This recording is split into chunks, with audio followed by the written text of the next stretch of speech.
Okay, fourth മൊഡ്യൂളിലേക്ക് വരികയാണെങ്കിൽ segmentation, market segmentation. Okay, market segmentation എന്ന് പറഞ്ഞാൽ പൊതുവേ നമ്മൾ സർവീസ് മാർക്കറ്റിംഗ് ആണോ ഫിസിക്കൽ പ്രൊഡക്റ്റിൻ്റെ മാർക്കറ്റിംഗ് ആണോ എന്നൊന്നും ചിന്തിക്കാതെ മാർക്കറ്റ് സെഗ്മെൻറ്റേഷൻ എന്നുകൊണ്ട് ഉദ്ദേശിക്കുന്നത് നമ്മളൊരു സിംഗിൾ പ്രൊഡക്റ്റ് ഹോൾ മാർക്കറ്റിന് വേണ്ടി വിറ്റ് അങ്ങനെ നോക്കാതെ മാർക്കറ്റിൻ്റെ അകത്തുള്ള കസ്റ്റമേഴ്സിനെ എന്തായിട്ട് ഡിവൈഡ് ചെയ്യും?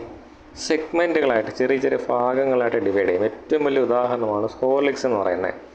ഹോർലിക്സ് എന്ന് പറഞ്ഞ ഒരൊറ്റ വെള്ള കളർ പൊടി ഉണ്ടായിരുന്നൊരു കാലം ഉണ്ടായിരുന്നു. അവിടെ നിന്ന് അവരെന്ത് മനസ്സിലാക്കി? ഹോർലിക്സ് ഇഷ്ടപ്പെടുന്ന ഓൾഡ് പീപ്പിളുണ്ട്, ഹോർലിക്സ് ഇഷ്ടപ്പെടുന്ന സ്ത്രീകളുണ്ട്, ഹോർലിക്സ് ഇഷ്ടപ്പെടുന്ന അല്ലെങ്കിൽ ഹോർലിക്സ് പോലത്തെ ഒരു പ്രൊഡക്റ്റ് വേണ്ട കുട്ടികളുണ്ട്. അപ്പോൾ അവരെന്ത് ചെയ്തു? ചിൽഡ്രൻസിനെ അട്രാക്റ്റ് ചെയ്യാൻ, ചിൽഡ്രൻസിന് ഇഷ്ടപ്പെടുന്ന ഫ്ലേവറിൽ ഇറക്കി. വുമൺസിനെ അട്രാക്റ്റ് ചെയ്യാൻ, അവരുടെ ഹെൽത്ത് ഇഷ്യൂസ് സോൾവ് ചെയ്യുന്ന രീതിയിൽ ഇറക്കി. ഓൾഡ് പീപ്പിളിനെ അട്രാക്റ്റ് ചെയ്യാൻ, അവർക്ക് ഈ പറഞ്ഞ പോലെ ഷുഗർ ഫ്രീയും അങ്ങനത്തുള്ള രീതിയിൽ ഇറക്കി. എന്താ ചെയ്തേ? മാർക്കറ്റിനെ, അവരുടെ പ്രൊഡക്റ്റിനുണ്ടായിരുന്ന മാർക്കറ്റിനെ അവർ സെഗ്മെൻറ്റ് ചെയ്തു. ഇതാണ് മാർക്കറ്റ് സെഗ്മെൻറ്റേഷൻ കൊണ്ട് ഉദ്ദേശിക്കുന്നത്. അപ്പോൾ സെഗ്മെൻറ്റേഷൻ എന്ന വാക്ക് മനസ്സിലായല്ലോ. ഇതേപോലെ തന്നെ സർവീസിന് എന്ത് ചെയ്യാൻ പറ്റും? സെഗ്മെൻറ്റേഷൻ ചെയ്യാൻ പറ്റും. ഏജിൻ്റെ ബേസിസിലാവാം, അല്ലെങ്കിൽ കസ്റ്റമറിൻ്റെ ഇൻകം ഗ്രൂപ്പിൻ്റെ ബേസിസിലാവും. ഏറ്റവും കൂടുതൽ ഇൻകം ഗ്രൂപ്പിൻ്റെ, നമ്മൾ ആപ്പിൻ്റെ കാര്യം പറഞ്ഞപ്പോൾ ഒരു മാസത്തേക്ക് മാത്രം ഒരു ചെറിയ എമൗണ്ട് കൊണ്ടെടുത്ത് മാസം വരുമാനം കൊണ്ട് ജീവിക്കുന്നവർക്കൊക്കെ എന്ത് ചെയ്യാൻ പറ്റും? മാസം തോറുമുള്ള പ്രീമിയം അടച്ച് പോകാൻ പറ്റും. ഇല്ല, ഈ പറഞ്ഞ പോലെ നല്ല അത്യാവശ്യം ഇൻകം ഉള്ള ആൾക്കാർ ഒന്നും നോക്കത്തില്ല, എന്തിനാ ആനുവൽ പ്രീമിയം തന്നെ അവരങ്ങ് അടയ്ക്കും. മനസ്സിലായില്ലേ? ഇൻകം ബേസായിട്ട് അങ്ങനെ പല രീതിയിൽ നമുക്ക് എന്ത് ചെയ്യാൻ പറ്റും? നമുക്ക് നമ്മുടെ മാർക്കറ്റിനെ സെഗ്മെൻറ്റ് ചെയ്യാൻ പറ്റും. യൂസേഴ്സിൻ്റെ പിന്നെ ഈ നീഡ് അനുസരിച്ചോ ഒക്കെ നമുക്ക് സർവീസിൻ്റെ മാർക്കറ്റിനെ സെഗ്മെൻറ്റ് ചെയ്യാൻ പറ്റും.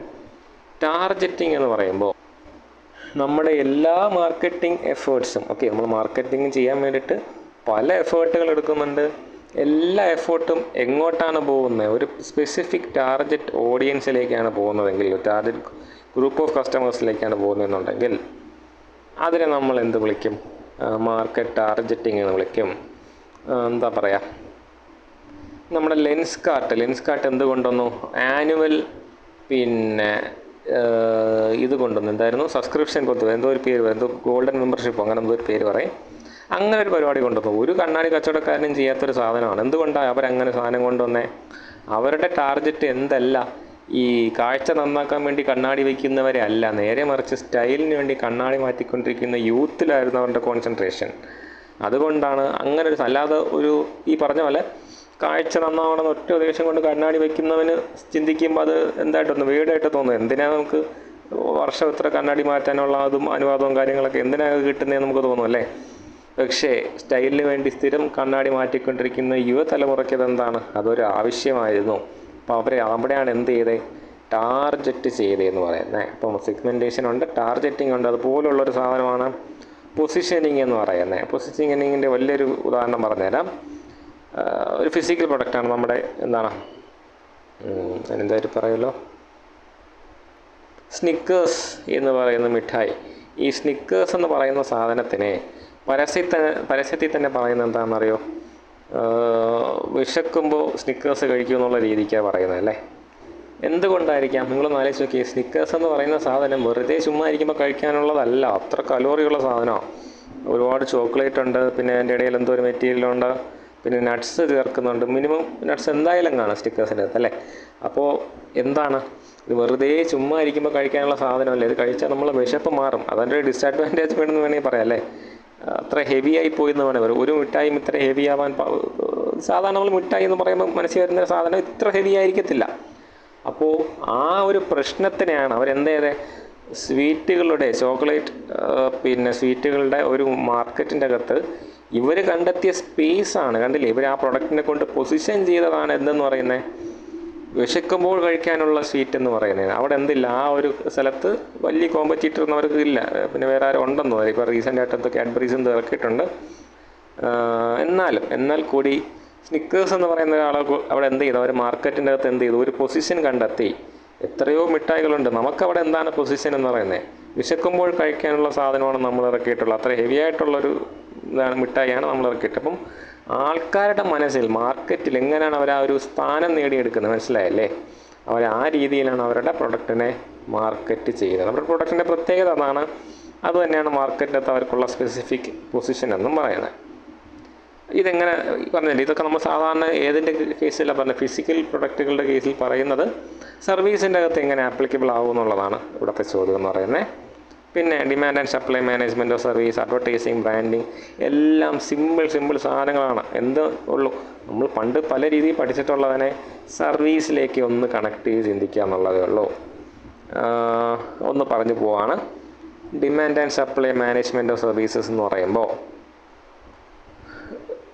എന്ത് പറയും, ഇപ്പോൾ ഒരു ഹോസ്പിറ്റലിൽ എന്ത് ചെയ്യുന്നു, ഒരു നല്ലൊരു ഡോക്ടർ വന്നു, നല്ല പ്രശസ്തിയുള്ള ഒരു ഡോക്ടർ. പലരും നിങ്ങൾക്ക് എത്ര പേർക്ക് അറിയാമെന്നറിയത്തില്ല, ഹോസ്പിറ്റലായിട്ട് റിലേറ്റ് നിൽക്കുന്നവർക്കറിയാം.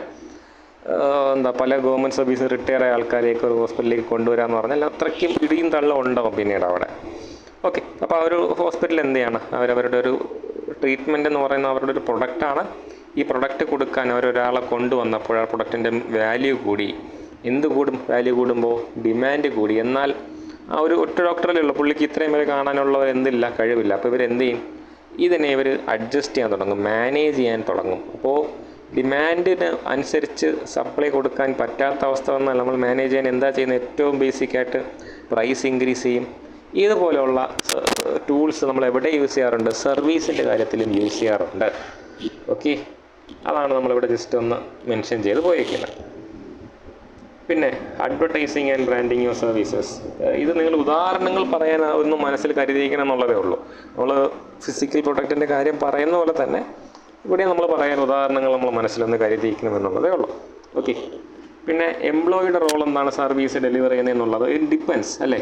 ഇപ്പോൾ ഞാൻ ഈ പറഞ്ഞ പോലെ ഒരു ഹോസ്പിറ്റലൊക്കെ ആണെന്നുണ്ടെങ്കിൽ എംപ്ലോയി ആണ് എന്ത് എൻഷുർ ചെയ്യേണ്ടത്, പിന്നെ അവർക്ക് സാറ്റിസ്ഫൈഡ് ആണെന്ന് എൻഷുർ ചെയ്യേണ്ടത്. എന്നാൽ ഒരു ഓൺലൈൻ സർവീസ് ആണെങ്കിലോ, ഓൺലൈൻ സർവീസ് ആകുമ്പോൾ ഈ കസ്റ്റമർ സാറ്റിസ്ഫാക്ഷൻ വേണ്ടിയിട്ട് കസ്റ്റമർ സർവീസ് സെൻറ്റേഴ്സ് ഉണ്ട്. അല്ലെങ്കിൽ ഈ നിങ്ങൾ ശ്രദ്ധിച്ചിട്ടുണ്ടോ, പ്രോഡക്റ്റ് കിട്ടിക്കഴിഞ്ഞിട്ട് നിങ്ങൾ സാറ്റിസ്ഫൈഡ്, ഇപ്പോൾ നമ്മൾ ആമസോണൊക്കെ എന്തെങ്കിലും ഡെലിവറി ചെയ്ത് കഴിഞ്ഞാൽ ഉടനെ നമുക്ക് മെയിൽ വരും ഫീഡ്ബാക്ക് തരാൻ വേണ്ടിയിട്ട് അല്ലേ. അവിടെ എല്ലാം എംപ്ലോയിയുടെ റോൾ എന്താണ്, ഈ സർവീസിൽ അവർ സാറ്റിസ്ഫൈഡ് ആണോ എന്ന് ഉറപ്പാക്കുക എന്നുള്ളതാണ്. എല്ലാം ബേസിക് ആയിട്ടുള്ള കോമൺ ആയിട്ടുള്ള കാര്യങ്ങളാണ്. അങ്ങനെ ഇരുന്ന് ചിന്തിക്കാനൊന്നുമില്ല. നമ്മൾ പണ്ട് പലപ്പോഴും മാർക്കറ്റിങ്ങിനെ കുറിച്ച് കേട്ടിട്ടുള്ള കാര്യങ്ങളാണ്.